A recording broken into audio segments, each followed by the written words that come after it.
What's up, Doug Woodini in the garage. Today we're going to tackle the most confusing small engine I've ever picked up off the side of the road. I don't know what the previous owner was thinking. But first, our goal for the day is to get a new power head for this absolutely minty piece of farm engineered log splitting technology. Drink it all in, boys. Drink it all in. Sadly, she's got an old Tecumseh snowblower motor on her that just isn't up to the task. I mean, that's a lot of ram to move right there, and that's a tired old 5-horse. Doesn't work.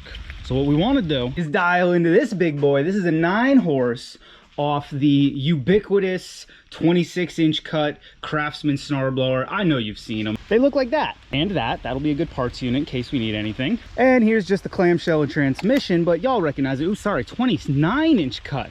So what this one came off of, 9 horsepower, electric start. Now the interesting thing is this electric start is the whole reason I have this motor. Gosh, this previous owner. Now Eric and I picked this engine up for free. The reason it was free is that the engine was allegedly seized. Didn't have a carburetor on it, didn't have a muffler. It was just a seized Tecumseh engine on a 29-inch, goodness, I forgot how bad it was, on a 29-inch snowblower. Can y'all get your peepers to quote vice grip, because this is definitely some vice grip type of stuff. Can you hook your peepers on that spark plug? Do y'all boys know what you're looking at there? Take a guess. I'm gonna give you a minute. Look real hard. What is it you think is all over that spark plug? Keeping in mind, this engine was seized. Previous owner believed the engine was seized, and so he filled it with anti-seize. Molybdenum disulfide? Friggin' mechanic herpes? Oh my goodness, bud. I've just never, and I know some of you are gonna say, go easy on the guy. It's literally called anti-seize and the thing was seized. If you're operating on that level of, I don't have a clue, just take it to somebody for Christmas sakes, or maybe don't. Because if you guys stop putting molybdenum disulfide down your spark plug holes, I'm gonna stop getting these cherry-free motors off the side of the road. The best part about this, oh my goodness, I didn't even tell you, did I not tell you the best part? It was the electric starter the whole time. I took the unit in as a donor unit. I figured the internals were all foobar because it was so seized. The previous owner had stuffed it full of silver pixie dust. So I went to pull the starter to sell to somebody, and I noticed a significant amount of tension resistance between the starter gear and the flywheel. I had to get a little pry bar in there to pop it out, and as soon as I did, engine freed up. Yep, these starters occasionally get out of alignment. I think it has to do with the fact that the gear has to shoot out and then engage. Maybe it shoots out at the wrong angle. I don't know. I've seen it 4 or 5 times where a seized snowblower engine, bad electric starter. So if your snowblower is not doing the spinnies, try pulling the starter first before you cram it full of anti-seize and send it to me. So let's dig into it, friends. I'm gonna go ahead and pop off this cowl and try to get the head off so we can get a good idea on what's going on inside. We'll probably get this sump cover off so that we can make sure the bottom end's good. And then if everything checks out, I've got a junkyard carburetor and a junkyard muffler that I pulled from our very favorite place in the whole world. Some of y'all will know. We're gonna probably have to rebuild this carb, slam it all together, and hopefully she'll run. Hopefully, fingers crossed. I'm gonna tear this down. Y'all have seen me tear down more than my share of snowblower engines, so I'm not gonna make you sit through that again. Maybe we'll do a fast forward. Maybe we won't. Depends on how I'm feeling when I go to edit. Go.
Here's a really great shot of all the anti-seize just sort of caked up in the fins here. He was clearly just cramming it down in the hole, hoping for the best. Very little understanding of what he was actually doing or what this stuff was or how to use it. I know I'm having a little bit of fun with the guy, but this is like concerning to me, because this is the kind of knowledge that every dude used to have. I mean, I just don't feel like this would have happened in the 70s, you know? Good on the guy for trying, I guess. I can only imagine the series of events that led to him getting a bottle of anti-seize and being like, light bulb. Anyway, let's continue getting this head off and see how bad it actually is on the inside.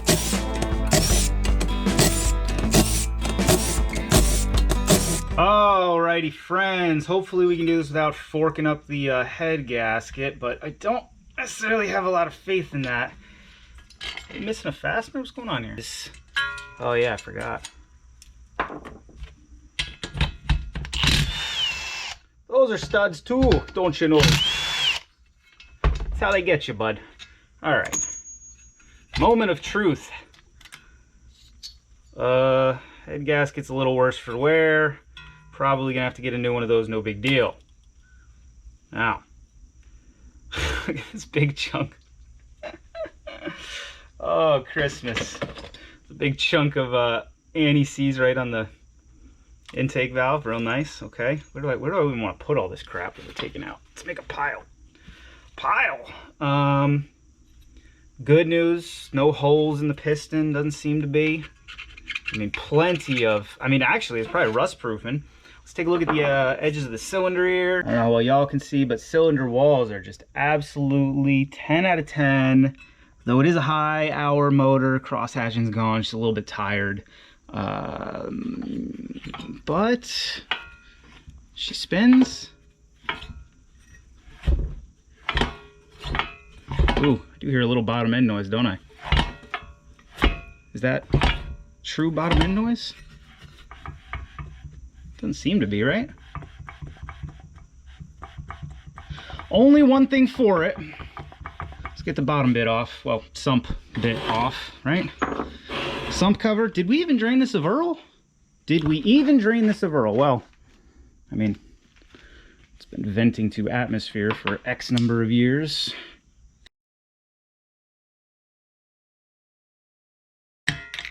No Earl, go figure. All right, sump cover off and go.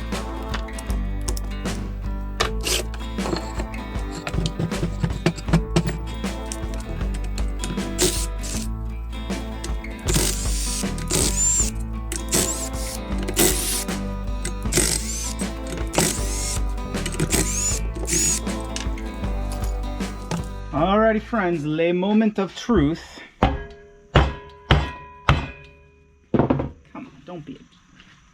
Don't be like that.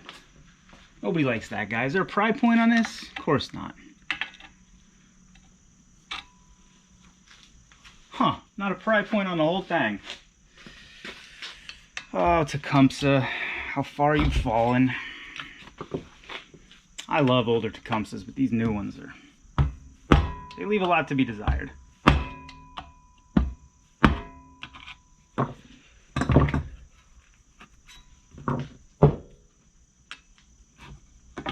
Well, we did have some Earl in there, turns out. All right, let's at least stem the tide and then we'll deal with it later. Oh, I want to see what's going on in there. Give me the business. Show me the good stuff. All right. Immediately I notice that I don't notice a bunch of metal junk crawling around in the bottom, right? Yeah, no, it's pretty clean in there. Oh, we're dripping. Hold on. This Exxon Valdez mess might have to get dealt with a little earlier than originally expected. Alrighty, friends, and that's how you seal a workbench on the cheap. This was all planned. This was intentional. This is all fine. That's what I wanted to have happen today.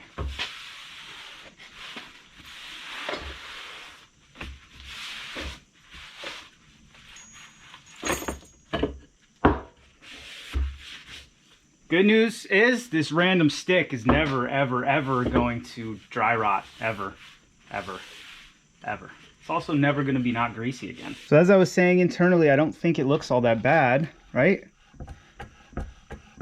I don't see any play in the rod bearing. Cam gears look good. I mean, this looks great inside. There's a good amount of sludge in the bottom, but that's to be expected. It's not metally sludge. I mean, a little bit of metal, but for the most part, it's just friggin' sludge. Don't ask so many questions. Jeez. You know, just regular old oil, particulates, crap like that. So we're gonna clean this out, and then we're gonna slam this thing back together and start cleaning out the top end, because that's gonna be, well, that's gonna be a little tricky. So a little play on the crank. That's just because it's not supported on the back end right now. Yeah, everything looks good. How bad did we do on the gasket? That's a problem. Looking on this side, same story. Governor's in fine shape. This seal surface looks fine. A little sludge in the bottom, which I'll pop out of there. And I think enough of this gasket is retained on here that I can maybe do a light RTV and reuse it, because we're really trying to get where we're going for $0 today.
Friends, I don't mind telling you that the easiest way to clean this would be to take the piston out, but that doesn't make any friggin' sense at all, right? So I think we're just gonna little by little get as much out as we can, see if we can get it running, and pray that the residual burns out on its own. I am definitely a it'll work itself out, self-clearancing kind of guy. I don't know, today may be the wrong day for that, but let's see. Let's get the piston up, see if we can't slide some of that crap off. Let's get it on the compression stroke so that our valves are closed. Get the piston up as high as she'll go. I don't want it to go down in these holes. Oh my goodness, this is actually kind of a pain in the butt. Let's see. Should put some head bolts back in so we don't end up with Molly down in there. So we'll start with these studs. Was this thing double gasketed? Oh my goodness. There were 2 head gaskets on this thing, right? This isn't a 2-piece head gasket. Why were there 2 head...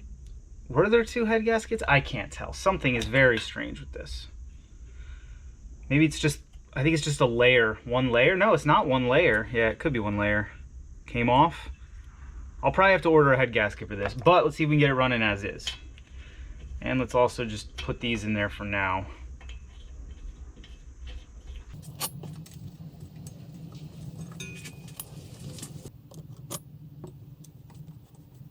In case you don't understand what's going on right now, if I don't plug up these holes and I get a big chunk of anti-seize down there like this, the head bolt will feel like it is tight, but it is not actually putting pressure on the head. And that's what we in the business call un problema muy serioso. I don't speak Spanish, and I'm sorry to anyone who does. All right, let's just start scraping off the worst of this crap. I mean, the good news is no rust, right? Like protected cylinder walls. It's actually, since the thing about this stuff is it's not a lubricant, it's an abrasive. There are bits of silica in there. And that's what prevents your threads from galling all together. This stuff is a real weird choice. It's super misunderstood, and I'm not going to pretend like I'm some kind of expert on it, but it's very misunderstood in our automotive, small engine, monkey with a toolbox community. I think AVE's done a number of videos on trying to educate the general populace there. I think a lot of this is just gonna have to burn out. I mean, there's gonna be residue on the cylinder walls. Actually, let's see, how bad is it? Maybe not. And in a minute, we're gonna slam this head back on, put a little bit of lubricant down there. Maybe not. Oh, ow, that hurts so bad. Oh, if you're gonna be dumb, you better be tough. I got my thumb in the flywheel hole here and just slammed it into the coal there. My goodness, that smarted. Though it wasn't smart, so maybe there should be a different term for when you hurt yourself doing something dumb that isn't that smarts. Or maybe you're just trying to make yourself feel better. Now my theory here is that I should really try to get a lot of this out of the valve seat. I don't know, maybe I'm thinking too much about the fact that this stuff's an abrasive. I just don't know. Alrighty friends, we have the head relatively clean. I forked up the head gasket in a few spots. Let's see if there's any chance. You know what the problem is? This head gasket I think came off in 3 pieces. Or is it 2 gaskets? Look at this. I think it's 2 gaskets. I'm not certain. I think it came off in 3 pieces. You got a bit here, a bit on the head, a bit on the block. Let's see what we can do. We got this cleaned out. That's pretty much good enough for government work in there.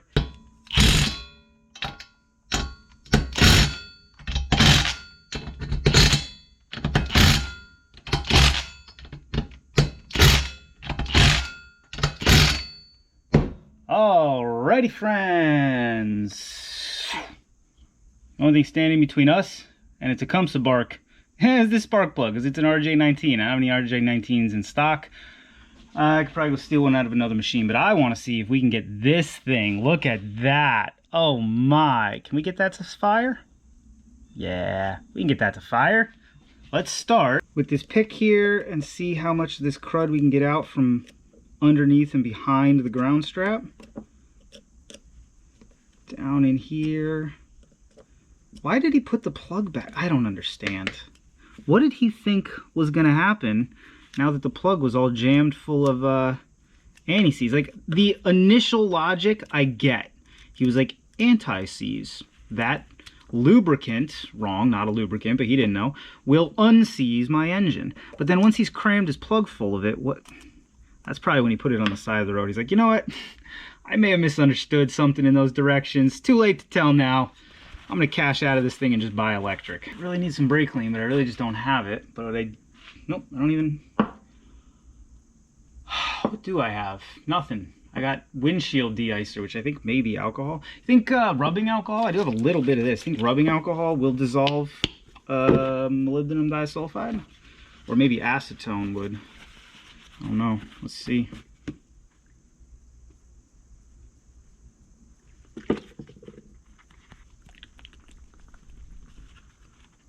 Oh yeah, that cleaned it up a bit.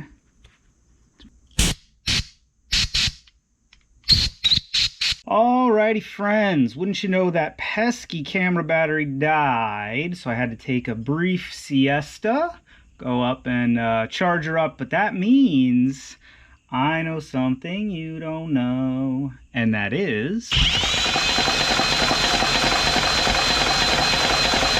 Did we have spark? You see that? You must be able to see that. And friends, where there is spark, you can get a bark. So, a little bit of the good stuff, some of that 2-stroke straight down the old throat hole there. Jimmy jam this bad boy back in. I know we have more cleaning to do on the head. We'll do that ifins this thing, well, you know. Oh, gas ran right out, didn't it? I guess our exhaust is open. No big deal, or that's intake. Oh well, whatever. Let's crank and Z, and let's just see. Take your bets. What's gonna break, my drill or my wrist? I'm not putting the recoil back on. 3, 2, 1, go.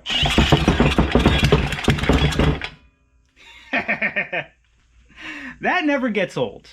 The first hit from an otherwise non-running single cylinder, I'm never going to get tired of that. Never going to get tired of seeing it walk across my bench neither. Alrighty friends, what we have here is a running motor. Christmas! Looks like the flywheel or something on the motor caught my Lyle scraper. Banged her up and chucked her across the garage. I found it over there by the jet skis. No, No worse for the wear though. I'll leave a link down there where I can get these carbide scrapers by Lyle. They're pretty cheap off Slamazon if you don't mind. Slamazon, what are we gonna do here? This thing's a runner, bud. She's a runner. I've had this motor for like 3 or 4 years now, and when it first came in, we thought it was a total write-off, just parts. Then I removed that starter, and because what happened was, it was seized and it was filled with anti-seize, and I was just like, it's not even worth to look into this thing. I figured it's probably obliterated on the bottom end or something. Anyway, long story short, I've been wondering since I found out that it wasn't actually mechanically seized. I was wondering, I was like, can I get enough of that anti-seize out of there? Yeah, man. The best part is the guy didn't even really go OD with it. Like, it's all over the head, but there was very little inside. What are you gonna do, man? Side of the road finds. I cannot advocate enough that you pick up that stuff sitting on the side of the road, bud. Just 10 out of 10. Anyway, long story short, we're gonna part 2 this thing. We're gonna have to figure out if this carburetor is full of taters or good to go or what. Don't smell too bad. Yeah, I think it's gonna be good. Oh, if I can retain all the hardware. I pulled this off a junkyard motor cup. After we figured out this thing wasn't seized, it didn't have a muffler or carb on it. So we pulled that. We pulled this moofkin, to use a Terrell term. Anyway, next time we'll get it running all the way. I do have one more problem that we're gonna have to figure out. This is not the right size shaft for this. So there's lots of options we could do. Actually, yeah, there's some options we have. I don't have to reuse this, I guess, but I'd like to. I think I can probably get the right size here, or we can use an adapter. I don't know. Leave me a comment down in the squawk boxes. Think I should even try to use this pump? Yeah, I'm gonna use that pump. It's clearly fine. I recognize how dusty and crusty she is. That just makes me like her more. So, if you want to see us get this single-cylinder Tecumseh running all the way instead of just bunny hopping across my workbench, subscribe to the channel. If you want to see us get that old log splitter running, subscribe to the channel. Turn on notifications. Something I've never asked y'all to do before, but I suspect I think YouTube's made notifications better. So go ahead and turn the old bell thing on there. And if you got a comment, leave them down there in the squawk boxes. I'd love to know what y'all think. Am I crazy, or can some of y'all see the logical jumps this guy made before cramming anti-seize down his motor? No, we've all been there. Me, myself, and I made a similar mistake, but mine's worse because I did it on YouTube. I posted it to the freaking internet. I rebuilt this bad boy. I bought it broken. Just flew off. Oh, S2-bit.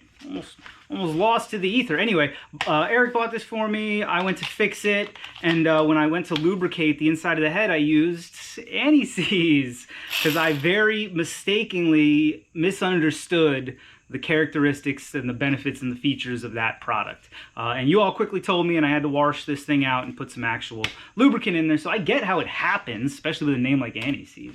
Anyway, long story short, leave me a comment down in the squawk boxes. Let me know what you thought of this video and my process. Would you have saved this guy, or would you have moved on? Would you have just bought a Harbor Freight Predator to put on that thing, which was obviously another option, but this is a $0 option, and we got to make a video out of it, and we got to make the anti-seize Tecumseh run. So subscribe to the channel for part 2. As always, thanks for watching. See you next time.